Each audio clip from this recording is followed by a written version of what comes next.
আমটা কাটতেছে এবং জনসাধারণকে খাওয়াচ্ছে সূর্য ডিম। এই যে সূর্য ডিমটা আসলে বাংলাদেশে এই আমটার নাম কি? এত বড় আম একটু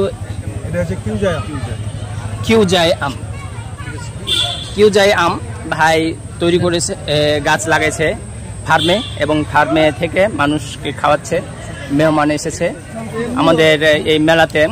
গোদাগাড়ী উপজেলা কৃষি ফাইমেন্ট স্মার্ট কৃষি প্রযুক্তি মেলা 2025, এই 2025 উপলক্ষে আমাদের এই মেলাতে দেখতে এসেছে আমাদের গোদাগাড়ী উপজেলার ইউনো স্যার। এবং স্যার একটু আপনি যে আম খাইলেন কেমন লাগলো, এবং বাংলাদেশের আম না বিদেশি আম, জাপানের আম যে বাংলাদেশে উৎপন্ন হয়েছে, এটা কেমন লাগলো? ধন্যবাদ আপনাকে। আমাদের কৃষি সম্প্রসারণ অধিদপ্তর কর্তৃক আয়োজিত 3 দিনব্যাপী যে মেলাটা আয়োজন করা হয়েছে, জি, এখানে আমরা দেখছি অনেকগুলো স্টল দেখতে ভালো লাগছে, অনেক ভিজিটর আছে এখানে। এবং সবচেয়ে মজার ব্যাপার কি, জি স্যার, আমার এই ভাই আম তার নিজের বাগান আছে, জি, সে আম নিয়ে এসে আমাদের যারা ভিজিটর আছে তাকে খাওয়াচ্ছে। জি, আমরা অনেকে নার্সারি দেখছি যে আমের চারা আছে, কিন্তু এই আমের মিষ্টতা কেমন, এই আমটা কিরকম হবে এটা কিন্তু আমাদের আইডিয়া নেই। এই ভাই কিন্তু আম বলে দিচ্ছে। জি জি, ওই জায়গায় আমরা চারা নাম যাচ্ছি আর এই ভাই বলে দিচ্ছে স্যার এই আমটা হচ্ছে এরকম, এই টেস্ট এরকম। আমরা খেলাম, ভালো লাগলো না? আমরা তো খুবই ভালো লাগলো, টেস্টি। আরেকটা কি খেলাম? সূর্য ডিম।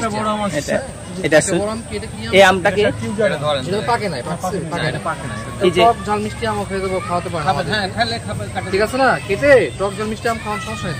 এটা কি টক ঝাল মিষ্টি মানে হচ্ছে লবণ মরিচ মিষ্টি? জি জি জি।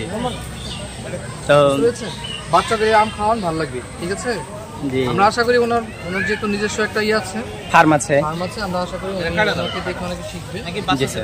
তরুণ উদ্যোক্তা তৈরি হবে এবং ওরা যে ওনার কাছ থেকে শিখতে অনেক কিছু আছে। এবং ওনার এখানে দেখেন আপনি অনেক কিছু আছে, মশলা নাই তো, বাগানে অ্যাভোকাডো আছে, হ্যাঁ, হচ্ছে ননি ফল, যে ক্যান্সার না, ক্যান্সারের প্রতিষেধক হিসেবে যেটা ক্যান্সার চেক দেওয়ার জন্য। তার সবচেয়ে মজার ব্যাপার হচ্ছে এই যে এটা কি স্যার? ন্যাচারাল কালার, যেটা ন্যাচারাল কালার, এটা রেড কালার। আমরা তো এখন কেমিক্যাল কালার ব্যবহার করা হয়, এটা ন্যাচারালি রেড, এটা লাল দিলে কালার হয়ে যাবে কিন্তু ক্ষতি করবে না, ক্ষতি হবে না, ফুড গ্রেড এটা, ন্যাচারালি বীজ, ঠিক আছে? তারপর হচ্ছে সফেদা, না আপনি সফেদা করেন, এটা কি? তারপর এটা কি? এটা লেবু, জাম্বুরা করেন। এটা কি? এটা হচ্ছে জিনাইন কলা বাইরে। কোন দেশের এটা? যে দেশে যুদ্ধ চলছে, ইসরায়েলে। আচ্ছা আচ্ছা, ড্রাগন ফল। ওনার বাগানে মোটামুটি ভালো ফরেন বিদেশি ভালো আছে। এই আমটা কোন আম? এটা হচ্ছে ব্যানানা আনার আছে। আনার কি দেশি আনার নাকি? এটা কোন দেশি আনার? ভাগুয়া না? ঠিক আছে, ঠিক আছে। স্যারকে আম খাওয়ানোর জন্য অসংখ্য ধন্যবাদ। আশা করি যারা আম নিয়ে আসছেন আমাদের সবাইকে খাওয়াবে। ঠিক আছে স্যার, আপনাকে ধন্যবাদ, এত সুন্দরভাবে কথা বললেন। আসসালামু আলাইকুম রহমতুল্লাহ। তো ভাইজান আপনার এই কোথায়, ফার্ম কোথায়? মাছমারা। সম্মানিত দর্শক মন্ডলী, আমরা এই মেলাতে এসে অনেক রকম ফল, এখানে যে ফার্মে অনেক রকম ফল তৈরি হয়, এই ফলগুলো তুলে এনেছে এবং খুব সুন্দরভাবে দেখাচ্ছে। আপনাদেরকে ধন্যবাদ। আসসালামু আলাইকুম রহমতুল্লাহি ওয়া বারাকাতুহু।